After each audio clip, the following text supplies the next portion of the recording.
శ్రీ గురుభ్యో నమ. జగద్గురుడు శ్రీమద్ విరాట్ వీరబ్రహ్మేంద్ర స్వామి వారు మనము ప్రాతకాలాన్ని లేచి సంధ్యావందనం చేసుకుని దైవారాధన చేయాలి. ఆ తరువాతే మన తాలూకా కార్యక్రమాలను కొనసాగించుకోవాలి అని మనకి ఉపదేశం చేశారు.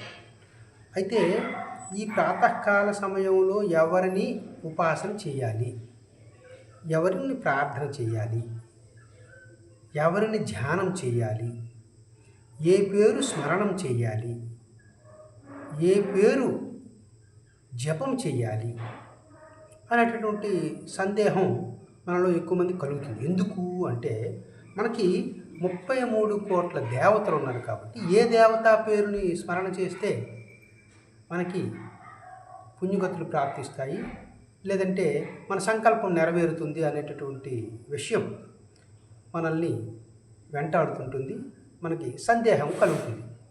అయితే శ్రీమద్ విరాట్ వీరబ్రహ్మేంద్ర స్వామి వారు ఏం చెప్పారంటే, నాయన మీరు లోకములో ఏ దేవతా శబ్దం అన్ని దేవతలకి వర్తిస్తుందో దానిని మీరు అనుసరించండి. ఇది పురాణాల కంటే ప్రాచీనమైనటువంటి వేదాలలోనూ మరియు ఉపనిషత్తుల్లో కూడా ఉండేటటువంటి విషయం. ఈ విషయాన్ని మీరు అనుసరించండి, మీరు దీన్ని సాధన చేయండి. సాధన ఏ విధంగా చేసుకుంటారు? ఇది మన లోపట జరిగేటటువంటి ప్రక్రియ.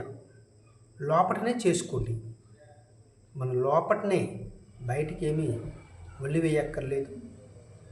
ఇంట్రెస్ట్ ఉన్నవాళ్ళు, తెలియని వాళ్ళు, చెయ్యాలి అనుకునేటటువంటి వారు చేసుకోవచ్చు. కానీ ఇది జీవుడితో కూడినటువంటి ప్రక్రియ. జీవుడు లోపట జీవుడితో చేసినటువంటి ప్రక్రియ.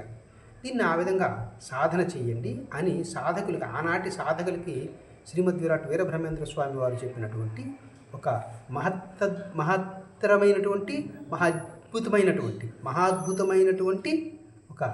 ఒక ప్రక్రియ, ఒక పదజాలం. ఓమిత్యేకాక్షరం బ్రహ్మ అనేటువంటి సూత్రాన్ని తీసుకుని, ఓం కృతికి సమానమొక్కటి కాబోదు, లింగవచనమిందు లేనిలేదు, ప్రణవమందు నిలచే 14 లోకాలు, కాళికాంబ హంస కాళికాంబ. ఇది స్వామివారు ఇచ్చినటువంటి వేదాధారమైనటువంటి దైవ శబ్ద స్వరూపం. ఓమిత్యేకాక్షరం బ్రహ్మ అనేటటువంటి వేదవాక్యం నుంచి తీసుకుని ఓంకారం, అకార ఉకార మకార ఇతి, ఓం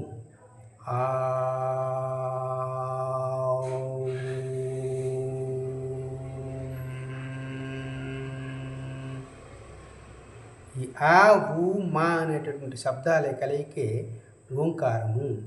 దాన్ని ఓ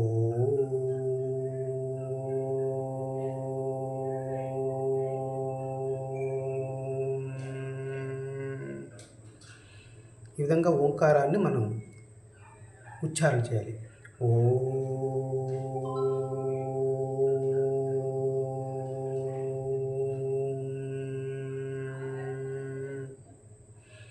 ఇది అనునిత్యము జపములో, జపమాలతో ఒక్కొక్క జపపూస పట్టుకుని దాన్ని స్మరణ చేసుకోవాలి, పఠన చేసుకోవాలి, సాధన చేసుకోవాలి. లేదా మౌనంగా కళ్ళు మూసుకొని దృష్టిని భ్రూమధ్యంలో పెట్టుకొని ఓంకారాన్ని, శబ్దం బయటికి రాకుండా లోపటనే ఓంకారాన్ని మనం సాధన చేయించుకుంటాం. ఇది వీరబ్రహ్మేంద్ర స్వామి వారి తాలూకా భక్తుల ద్వారా తెలుసుకొని ప్రతినిత్యం సాధన చేసుకుంటే మనము ఆయురారోగ్య ఐశ్వర్యాలతో, భోగభాగాలతో ఉంటాయి. మన తాలూకా సంకల్పాలు నెరవేరుతాయి. అంచేత మనము ప్రతిదినము స్వామివారు ఏదైతే చెప్పారో దానిని మనము తూచా తప్పకుండా అనుసరించాలి. శ్రీమద్ విరాట్ వీరబ్రహ్మేంద్ర స్వామి వారు దైవంగాను, మానవ జన్మ తీసుకున్నారు కాబట్టి వారు మనకి గురువుగాను, వారు చెప్పినటువంటి విషయాల్ని మనం అనుసరించినట్లయితే మనము ఈ జన్మకి సార్థక చేకూర్చే వాళ్ళం అవుతాం. కాబట్టి మనం వారు చెప్పినటువంటి విషయాన్ని, మనం వారు ఇచ్చినటువంటి పంథాని, ఆ మార్గాన్ని మనం అనుసరించి మనము సాధన చేసుకోవాలి. ఇది ఈరోజుకి మనం